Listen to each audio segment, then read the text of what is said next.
Hello, my friends. Today I wanted to talk about sleep. I get asked the question a lot, Heather, I'm having trouble sleeping. What can I do? Well, that's not an easy answer because there's a lot that goes around whether we sleep well or not. Well, we have this circadian rhythm that is this physiological thing in our bodies that help us kind of wind down at the right times of day to go into a good sleep. But if that's kind of off because of travel or because of your lifestyle, of course, that could be a challenge. We need to kind of think about how to address that root cause. But besides that, there's other things to think about, right? What does your bedtime routine look like? People come to me and they want that medication or that herbal or that supplement recommendation, which I can do, but I could do it more thoroughly in this holistic manner that we all like to think about by looking at all the ways we can affect sleep, right? So what is your walk through going to bed? What is your pathway, your journey to going to bed? Are we sending those signals to our bodies to let our bodies know, hey, we're fixing to calm down and go to bed? So making sure we have a good nighttime routine, which includes thinking about our phones, our devices. A lot of times going to sleep, I will say I'm guilty of this too, it's a great time to pick up your phone and start scrolling through Facebook, Instagram, TikTok, whatever it is that you've been waiting for all day to kind of scroll through because you haven't had a chance. Well, our phones, our devices give off blue light. And it really is a thing. It really is something to be thankful about when we're talking about sleep, because blue light, all this blue light that's emitted from our devices goes through our eyes to our brain and triggers ourselves in such a way that it really activates and stimulates certain parts of our brain that get really active and take a long time to settle down. So just simply, if you have to pick up your phone, putting on whatever reading glasses, or even if you don't need glasses, using blue light glasses to filter that, or turning your phone. There's usually blue light filters on your phone that you can actually turn on that will decrease the amount of blue light you're getting. But those glasses are really awesome too.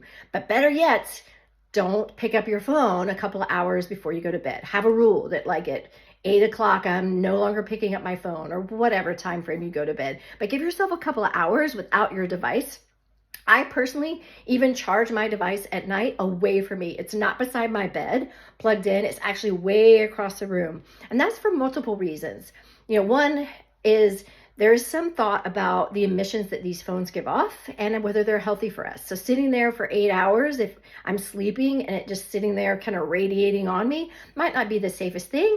Who knows? We'll eventually figure all that out. But right now, I'd rather have it away from me just in case. But besides that, it's very tempting if I happen to wake up in the middle of the night and you can't see your clock or you don't want to look at your clock. It's just so much easier to pick up your phone and peek at what time it is. But as soon as we pick up our phone in the middle of the night to see what time it is, or just to check that last email, or make yourself a note, or whatever it is you're doing, we're stimulating, again, that part of our brain with the blue light that's going to be active and stay active for quite a while. So I like to not have that temptation of my phone, have it put away. There are some things you can take, right? There are prescriptions for sleep. I would say those are not my favorite.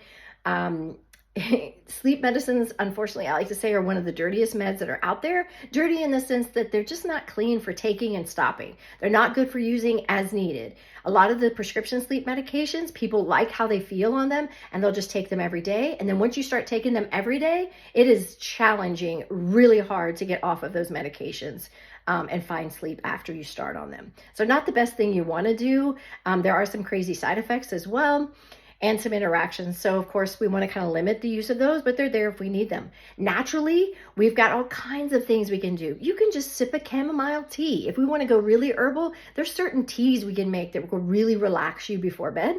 Also, there's some natural products I really like L-theanine. I really like ashwagandha.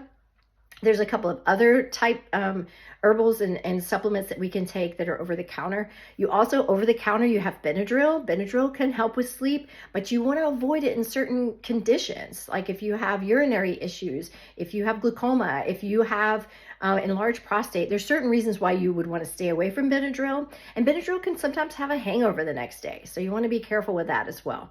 So my advice in general is to really work with a naturopathic, holistic kind of practitioner that's going to really assess all of those things: your journey to bed, what does going to bed look like once you're in your room, what is keeping you up, is it your mind racing or is it pain in your body? Like, what is it physically and mentally that is keeping you awake? Because we want to address those particular issues. We don't just want to throw a medication, we don't want to just throw an herbal or throw a supplement to you. We really want to address that root cause of all your issues so that we can help you through this process and hopefully get you on a track for sleeping in a good way for a really long time.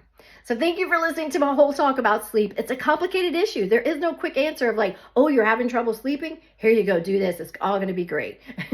So I invite you to reach out to me if you don't have anyone else. I would love to chat with you about that. There's CBD products, of course. I have CBD products. We can talk about how CBD helps with sleep. So there's all kinds of things we can do. Reach out to me, reach out to somebody else. And if I can help, I'm always here for you. Thanks so much for listening and have a beautiful day. See you next time.